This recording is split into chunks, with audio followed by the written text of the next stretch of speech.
네, 사랑의 뜻은 매주 월요일 이 시간 웨스트민스터 소요리 문답으로 함께하고 있습니다. 목포 세안교회 전희문 목사님 나오셨습니다. 목사님 안녕하세요. 안녕하세요. 네, 반갑습니다. 반갑습니다. 이제 7월 중순도 넘어가고 말을 향해서 달려가고 있네요. 예. 여름에 우리 그 과장님께서는 여름에 좋아하는 음식이 뭐예요? 저는 시원한 수박. 수박. 네. 또 요즘은 뭐 사시사철 과일이 철이 없지만 네. 그래도 제철에 먹는 음식이 그렇죠. 제일 몸에 좋다고 그러죠. 네. 근데 참 신기한 것은 그 철마다 그 철을 이겨낼 수 있는 음식을 하나님이 주셔요. 그렇죠. 그중에 지금 좋아하신다는 수박도 네. 한 가지라고 볼 수 있죠. 더위를 잊게 예. 해주고. 땀을 많이 흘리는 계절에 네. 수박이나 참외나 이 물기가 많은 것을 물만 마시지 않고 네. 먹게 하신 것도 하나님의 놀라운 은혜지요. 그러니까요. 즐기십시오. 그 이스라엘 사람들은 네. 감람나무가 있는데 네. 그걸 꼭 먹어줘야 된다고 하더라고요. 그러니까요. 네. 예. 하나님께서 뭐 신토불이란 말이 여기에 뭐 어울리는지 모르겠지만 예. 곳곳에 꼭 살아갈 수 있는 식물들, 동물들을 이렇게 주신 것 같아요. 그 이스라엘 백성들을 광야에서도 먹이시고 입히시고 인도하신 하나님이시거든요. 네. 그 하나님이 오늘 우리가 믿는 하나님이시기 때문에 아멘. 때를 따라서 또 상황에 따라서 지금도 하나님께서는 만나보다 더 소중한, 메추라기보다 더 소중한, 사실은 지금은 너무 지방기가 많아서 문제일 정도로 하나님께서 그렇습니다. 주신 은혜가 넘쳐요. 네. 그래서 사실은 여름이다 덥다 그렇게만 생각할 것이 아니라 더위가 됐든 어떤 상황에서든지 지금 하나님께서 나에게 주신 은혜들을 헤아려 보면 참 신날 것 같아요. 네. 예. 그렇습니다. 이 초록의 계절을 마음껏 누리면서 감사했으면 좋겠습니다. 지난 시간에 38문까지 봤는데요. 네. 지난 문답 복습 한번 하고 오늘 들어가겠습니다. 그러니까 지금 36문, 37문, 38문 우리가 구원을 확신하게 될 때 신자가 금생에 누리는 유익, 죽을 때 누리는 유익, 그 다음에 죽은 후 부활 때 누리는 유익, 거기까지 네. 우리가 공부를 했어요.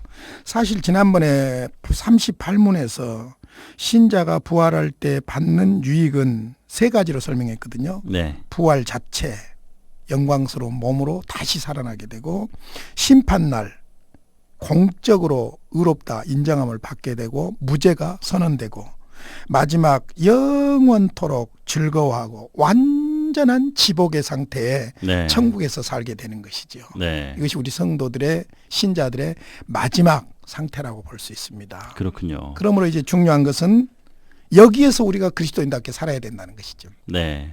그래서 여기에서 이제 우리가 이 천국의 소망을 가진 사람들이 그리스도인답게 살기 위해서 오늘 39문부터 사실 쭉 81문까지는 우리 그리스도인들의 삶에 대한 네. 의무에 대한 문제라고 볼 수 있습니다. 네. 그래서 그 중에서도 오늘은 39문에서 41문까지 세 가지 질문이 하나의 세트이기 때문에 같이 공부를 해보도록 하겠는데요. 네. 인간의 의무에 관한 서론적인 부분들이에요. 네. 질문을 제가 읽겠습니다. 네. 39문 하나님께서 인간에게 요구하는 의무는 무엇인가? 예, 답입니다. 하나님께서 인간에게 요구하는 의무는 그의 계시하신 뜻에 복종하는 것입니다. 네. 근데 여기서 일단 우리가 하나님께서 인간에게 요구하는 의무라고 그러는데 하나님께서 인간에게 순종을 요구할 수 있는 이유부터 생각을 해봐야 되겠죠. 네. 하나님께서 인간에게 요구하는 의무가 무엇인가 하고 답은 하나님께서 인간에게 요구하는 의무는 그의 계시하신 뜻에 복종하는 것이다. 네. 하나님의 계시와 그 계시하신 뜻에 대한 복종이거든요. 네. 그러면 왜 하나님께서 인간에게 당신의 뜻, 계시하신 뜻에 복종하도록 요구하시는가? 요구하실 수 있는 자격이 있는가? 네. 또 요구하실 만한 분인가? 그걸 먼저 우리가 생각을 해봐야 되겠죠. 네. 당연하지요. 먼저 하나님은 창조주로서 인간의 주권자시죠. 네. 창조주로서 주권자이시고. 자, 그런데 창조주로서 우리를 창조해 주시고 나서 우리에게 복을 주시고 우리가 사람답게 살아갈 수 있도록 행위 언약을 주셨죠. 네. 그런데 인간이 범죄하고 타락하게 됐죠. 자, 그러므로 하나님의 계획이 실패로 끝났느냐? 그게 아니고 다시 하나님께서 인간을 구원하셨죠. 네. 구원하시고자 영원한 구원 계획 가운데 독생자를 보내셨고 그 아들을 대신 죽게 하셨고 그를 믿음으로 구원받게 하셨죠. 네. 그러니까 행위 언약이 먼저가 아니라 창조가 먼저이듯이 네. 우리에게 이렇게 살아라 하는 율법적인 명령이 먼저가 아니라 구원이 먼저예요. 복을 먼저 주신 거죠. 그렇죠. 네. 그러니까 창조주이시고 구원자이시기 때문에 하나님의 백성된 우리에게 복받는 이런 삶을 살도록 요구를 하신 것이죠. 네. 그것이 바로 하나님의 계시하신 뜻에 복종하신 것이다. 그렇게 말합니다. 자, 그러면 여기서 우리가 정리하고 넘어가야 될 것이 계시예요. 계시. 네. 계시. 계시는 하나님이 우리에게 보여주시는 것이죠. 그렇죠. 계시라는 말 자체가 열어 보인다, 뚜껑을 연다 뭐 그런 의미가 있는데 네. 하나님께서 당신이 누구인지 어떤 분이신지 또 당신이 우리 인간에 대해서 어떤 계획을 가지고 계신지 당신이 계시해 주시지 않으면 우리는 알 수 없는 거예요. 네. 그러니까 원래 하나님께서 창조하시고 자연을 통해서 하나님을 만날 수 있고 교제할 수 있고 하나님과 함께 살아갈 수 있도록 창조하셨죠. 네. 그러니까 창조하시고 복을 주셨고 복을 누리게 하셨잖아요. 그런데 범죄하고 타락함으로 말미암아 이 자연 계시를 통해서는 하나님을 알 수 없도록 인간이 본질적으로 타락을 하게 된 거예요. 네. 그러니까 하나님께서 이제 하나님이 어떤 분이시며 하나님과 인간이 어떤 관계고 또 인간이 어떤 존재인지 이런 것들을 알 수 있도록 특별한 계시를 주십니다. 네. 그게 바로 성경이죠.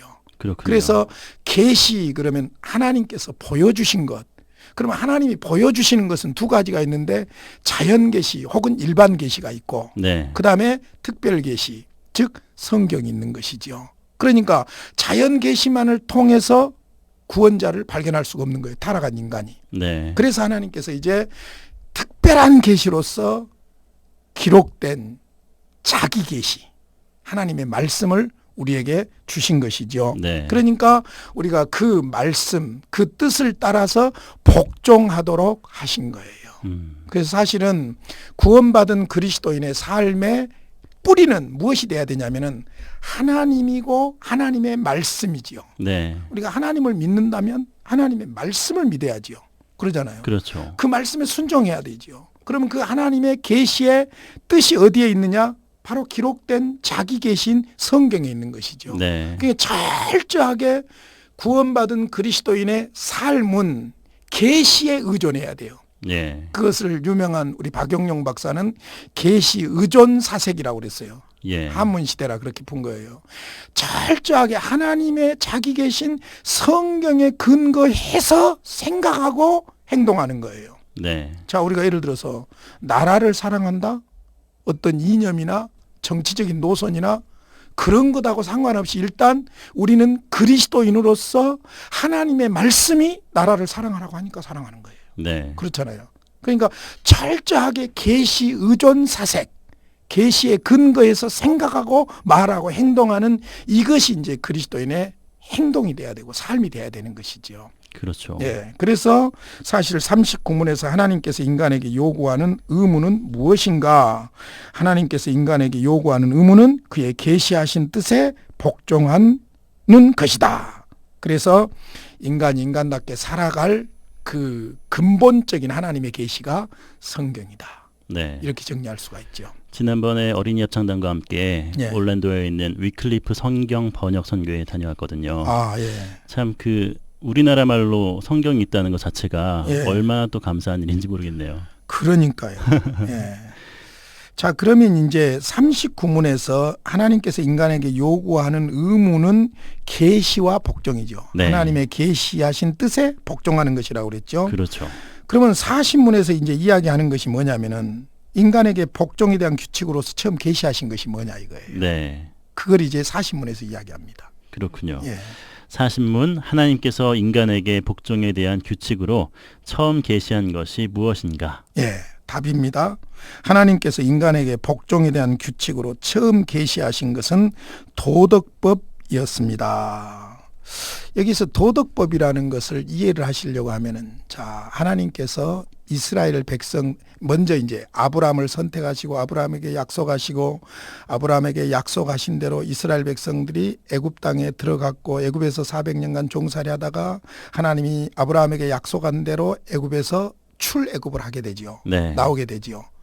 자, 출애굽을 하고 하나님께서 이스라엘 백성들을 시내산으로 이끕니다. 네. 그리고 시내산 안에 머물게 하고 모세를 시내산으로 올라오도록 합니다. 그리고는 모세에게 하나님의 백성들은 이렇게 살아야 된다라고 하는 법을 주셔요. 십계명. 십계명과 함께 네. 도덕법이죠.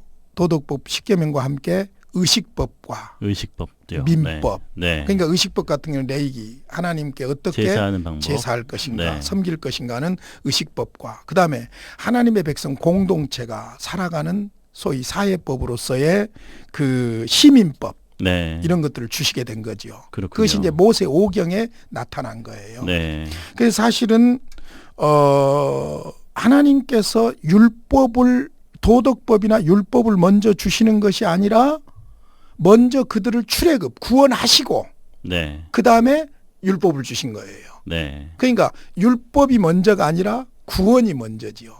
이게 중요한 거예요. 네. 그러니까 구원받은 하나님의 백성들의 삶의 원리로서 기준으로서 도덕법, 의식법, 시민법 네. 이런 법을 주시게 된 것이죠.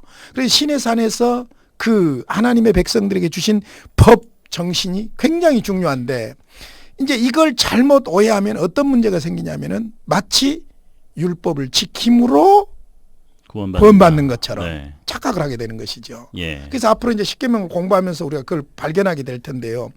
십계명의 10가지 계명보다 더 중요한 전제 조건이 있어요. 서문이에요. 서문. 네. 하나님과 하나님의 백성과의 관계. 그게 바로 구원이거든요. 예. 그런 측면에서 이제 하나님께서 인간에게 복종에 대한 규칙으로 처음 계시하신 것이 무엇인가? 하나님께서 인간에게 복종에 대한 규칙으로 처음 계시하신 것은 도덕법이다. 네. 그렇게 말할 수 있죠. 시내산에서 주신 그 법이지요. 네. 그러면 이제 마지막으로 41문에서 도덕법이 무엇인가 그거예요. 그렇죠. 41문 이 도덕법이 어디에 요약되어 있는가? 네. 이 도덕법은 십계명 속에 요약되어 있습니다. 네. 자, 그러니까 시내산에서 하나님께서 모세를 통해서 주신 그 법을 그냥 우리가 율법이라고 그러고 그것을 의식법과 민법, 시민법과 그다음에 도덕법을 총망라해서 잘 정리해 놓은 것이 신명기라고 볼 수 있어요. 네. 왜냐하면 광야에서 태어난 2세대 국민들을 모세가 재교육하기 위해서 죽기 전에 예. 신명기를 기록하게 됩니다. 네. 그러니까 신명기 자체는 시내산에서 받았던 율법을 제2세 국민들에게 재교육하는 내용이기 때문에 시내산에서 받은 율법을 잘 정리하고 있는 거예요, 사실은. 네. 그래서 시내산 언약을 확대해서 시민법, 도덕법, 의식법을 다 총망라, 물론 의식법은 이제 레위기서로 따로 정리가 되지만은 네. 망라한 것이 신명기서라면 더 그것을 구체적으로 모세 오경이라면 그것을 요약해 놓은 것이 바로 십계명이라고 볼 수가 있는 것이죠. 네. 그러니까 하나님의 백성들이 백성들답게 살아야 될 삶의 원리로서 도덕법, 의식법, 시민법을 주셨는데 이것의 요약이 바로 십계명이다. 네. 그렇게 보면 되는 거예요. 그렇게 보면 정말 십계명은 중요한 부분이네요.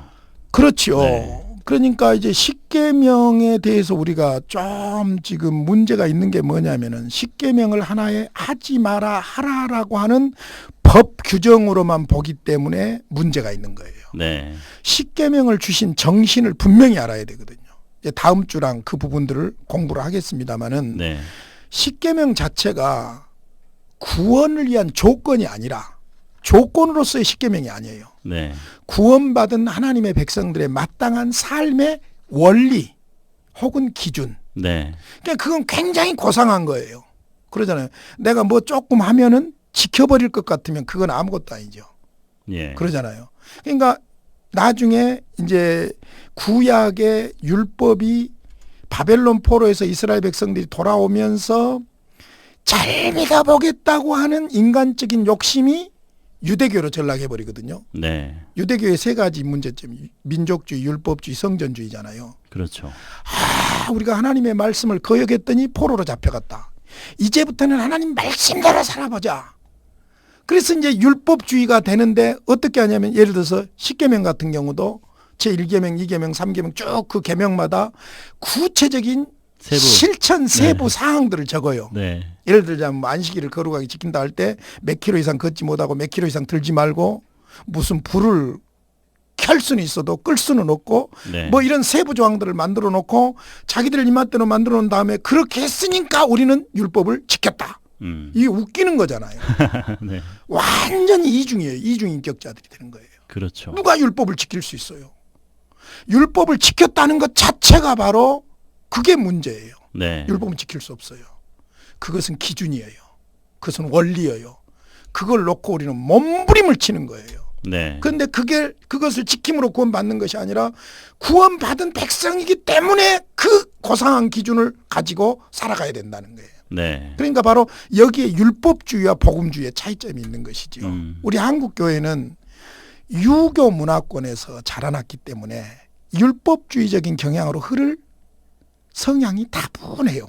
그렇죠. 그래서 교회 안에서도 십계명 율법의 본질인 사랑보다는 자꾸 정죄하는 거예요. 여기에 우리는 결정적인 그리스도인으로서의 자세를 포기하고 있는 거예요. 네. 정죄는 십계명이 아니에요. 그렇죠. 그렇죠. 우리가 하나님의 뜻을 바로 알아야겠습니다. 네. 네, 오늘 소요리 문답 39문에서 41문까지 함께 살펴봤습니다. 다음 주 또 기대하면서 이 시간 마무리하겠습니다. 지금까지 목포 세안교회 전희문 목사님 수고하셨습니다. 목사님 다음 주 뵙겠습니다. 감사합니다.